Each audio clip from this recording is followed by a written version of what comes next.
Assalamualaikum warahmatullahi wabarakatuh, sahabat Islam. Semoga rahmat dan keberkahannya selalu terlimpah kepada kita semua. Setan adalah musuh yang nyata bagi manusia. Dengan berbagai cara, setan menggoda manusia agar tersesat dari jalan kebenaran. Tujuannya adalah agar mereka dapat bersama-sama dengan manusia kelak di neraka. Oleh karenanya, wajib bagi kita umat Islam untuk selalu mewaspadai dan membentengi diri kita dengan iman yang kokoh, agar tidak terbujuk oleh rayuan setan yang berujung pada kehinaan.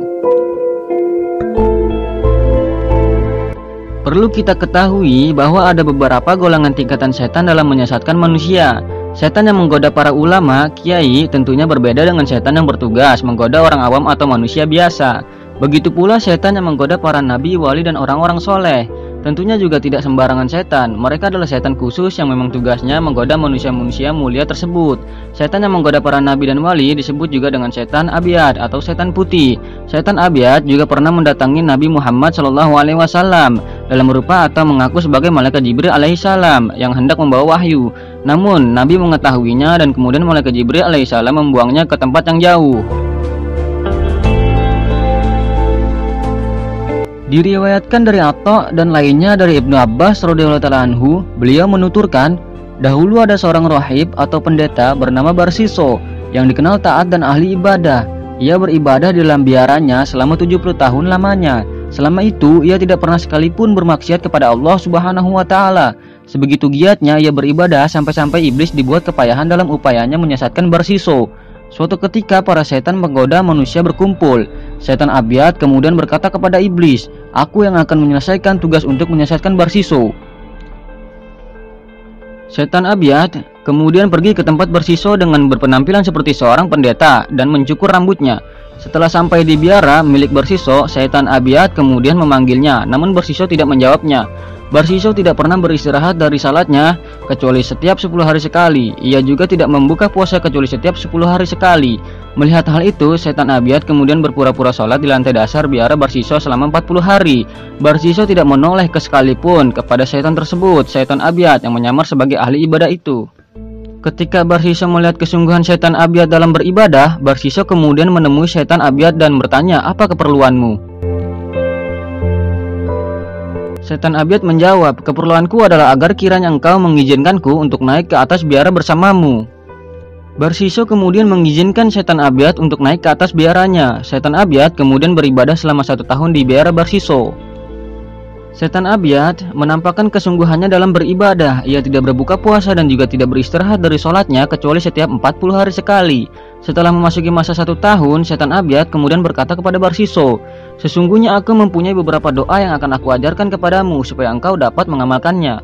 Doa ini lebih baik dari apa yang engkau kerjakan. Dengan doa ini Allah akan menyembuhkan orang sakit, orang yang mendapat bala, dan dapat menyembuhkan orang gila." Lalu Barsiso menjawab, "Aku tidak menginginkan derajat seperti itu. Aku khawatir orang-orang akan membuatku sibuk sehingga menjadikanku lalai beribadah kepada Allah Subhanahu wa taala."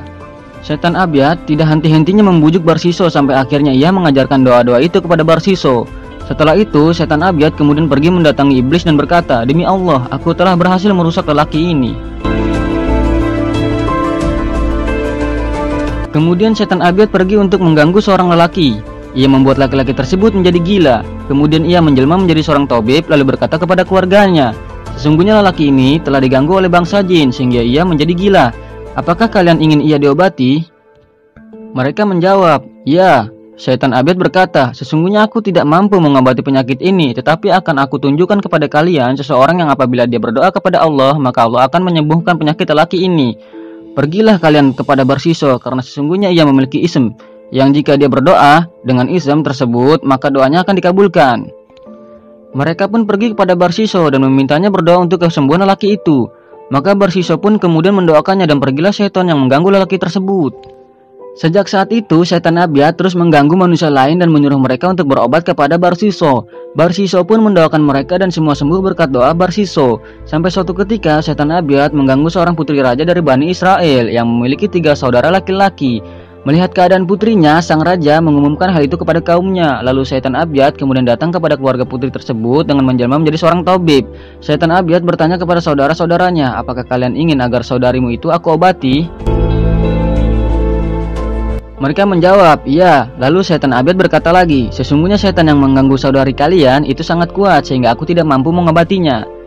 Tetapi aku akan menunjukkan kepada kalian seorang yang dapat dipercaya, yang mana kalian dapat menitipkan saudari kalian kepadanya untuk disembuhkan. Apabila setan yang mengganggu saudari kalian itu datang, dia akan berdoa untuk kesembuhan saudari kalian, hingga kalian akan tahu bahwa saudari kalian telah sembuh dan kalian dapat mengambilnya kembali darinya. Mereka berkata, siapakah orang itu? Lalu Setan Abyad menjawab, dia adalah Barsiso. Maka pergilah mereka kepada Barsiso dan memintanya untuk mendoakan kesembuhan saudari mereka. Namun ternyata Barsiso menolaknya. Mereka pun kemudian membangun sebuah biara baru yang mereka sambungkan dengan biara milik Barsiso. Mereka letakkan saudari mereka di biara yang mereka buat itu. Setelah itu mereka berkata kepada Barsiso, wahai Barsiso, kami tinggalkan saudari kami sebagai amanah bagimu, maka hendaklah engkau obati dia. Setelah berkata demikian, mereka kemudian pulang. Ketika Barsiso selesai dari salatnya, ia mengamati gadis yang begitu cantik itu, sampai timbul perasaan dalam hatinya kepada gadis itu. Kemudian setan mendatangi gadis itu dan mencekiknya, hingga tanpa sengaja tubuh gadis itu terbuka dan membuat gadis itu seperti hendak menggoda Barsiso. Maka setan mendatangi Barsiso dan berkata kepadanya, celaka engkau, gaulilah gadis itu, karena engkau tidak akan bisa temui lagi gadis cantik itu, dan setelah itu engkau bisa bertobat. Tidak henti-henti setan menggoda Barsiso agar menuruti perintahnya. Sampai akhirnya Barsiso pun menggauli gadis itu berkali-kali hingga hamil dan terlihat kandungannya. Kemudian setan berkata kepada Barsiso, celaka engkau wahai Barsiso, bila perbuatanmu itu terungkap, hendaknya engkau membunuhnya dan setelah itu engkau bisa bertobat. Barsiso kemudian membunuh gadis itu dan menguburkannya di lereng gunung pada malam hari. Pada saat Barsiso menguburkannya, setan datang dan menarik ujung pakaian gadis itu hingga nampak muncul dari permukaan tanah. Kemudian Barsiso pulang ke biaranya dan kembali beribadah. Tiba-tiba, ketiga saudara gadis itu datang untuk menjenguk saudari mereka. Ketika mereka tiba menjumpainya, mereka menanyakan hal itu kepada Barsiso. Wahai Barsiso, apa yang telah engkau lakukan terhadap saudari kami? Barsiso menjawab, setan telah datang dan membawa pergi saudari kalian, sedangkan aku tidak mampu melawannya. Maka mereka pun percaya kepada jawaban Barsiso dan akhirnya pulang. Pada saat malam hari dalam suasana duka, setan datang dalam mimpi saudara yang paling besar dan berkata kepadanya tentang kejadian yang menimpa saudarinya. Dalam mimpinya setan berkata, sesungguhnya Barsiso telah membuat demikian dan demikian kepada saudarimu, dan ia telah menguburkan saudarimu di tempat ini. Saudara paling besar ini tidak mempercayai mimpi itu dan berkata, mimpi ini berasal dari perbuatan setan. 3 malam berturut-turut setan datang dalam mimpi saudara paling besar tadi, namun tidak dihiraukannya. Setan kemudian mendatangi saudara yang tengah dan memberitahukan seperti yang disampaikan kepada saudara yang paling besar.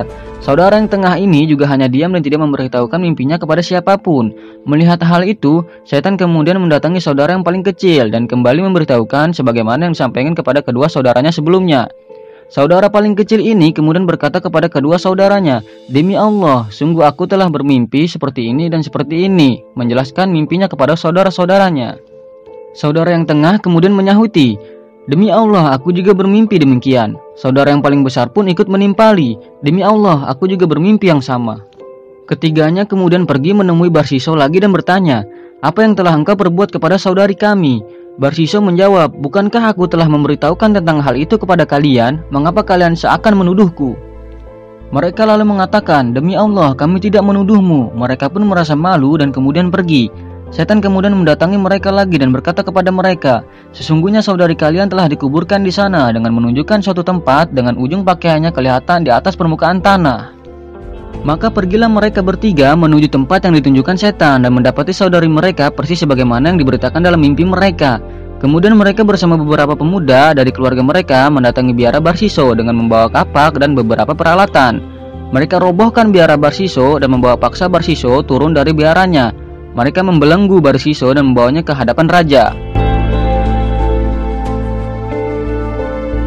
Akhirnya, Barsiso pun mengakui apa yang telah diperbuatnya. Sang raja kemudian memerintahkan hukuman mati kepada Barsiso dan dipancang di atas kayu salib. Pada saat disalib, Setan Abyad mendatangi Barsiso seraya berkata, apakah engkau mengenalku? Barsiso menjawab, tidak. Setan Abyad berkata lagi, akulah temanmu yang telah mengajarkanmu beberapa doa, lalu doa itu dikabulkan bagimu. Melihat keadaan Barsiso, setan tidak henti-hentinya mencela sikap Barsiso hingga akhirnya Barsiso berucap, "Jadi sekarang bagaimana? Apa yang harus aku lakukan?" Setan Abyad menjawab, "Taat dan tunduklah engkau kepadaku atas satu hal, maka aku akan menyelamatkanmu dari siksa yang engkau alami, dan aku akan bebaskan engkau dari tempat ini." Barsiso bertanya, "Apa perintahmu yang harus aku taati?" Setan Abyad menjawab, "Engkau harus sujud kepadaku." Barsiso kembali menjawab, "Baiklah, aku akan melakukannya." Maka Barsiso pun menyatakan sujud kepada setan Abyad. Kemudian setan Abyad berkata, "Hai Barsiso, inilah yang aku hendaki darimu sebagai akhir dari urusanmu, hingga akhirnya engkau kufur dan ingkar kepada Tuhanmu, yaitu Allah Subhanahu wa Ta'ala. Sekarang aku berlepas diri darimu, sesungguhnya aku takut kepada Allah, Tuhan semesta alam." Demikianlah kisah Barsiso, seorang ahli ibadah yang akhirnya hidup mati dalam keadaan su'ul khotimah atau dalam keadaan buruk. Kisah tersebut dinukil dari kitab tafsir Munir karya Syekh Muhammad Nawawi Al-Jawi dalam menafsiri surat Al-Hasr ayat 16-17. Kisah ini disebutkan pula dalam kitab tafsir lain seperti dalam kitab tafsir Imam Al-Qurtubi dan lainnya. Kisah Barsiso ini juga biasa dikutip ketika menjelaskan tentang keutamaan seorang alim atas ahli ibadah. Itulah gambaran dari tipu daya setan dalam menyesatkan umat manusia. Seberapa tinggi derajat kita, setan juga punya cara untuk melancarkan godaan dan tipu muslihatnya demi keberhasilan tujuan mereka. Segala cara ditempuh agar manusia dapat terbujuk oleh rayuan mereka dan akhirnya tunduk kepada mereka. Begitu manusia tunduk pada kehendak mereka, mereka pun berlepas diri atas apa yang terjadi selanjutnya. Semoga kita dapat mengambil pelajaran dari kisah tersebut. Wallahu a'lamu bishawab, hanya Allah yang mengetahui atas kebenarannya. Wassalamualaikum warahmatullahi wabarakatuh.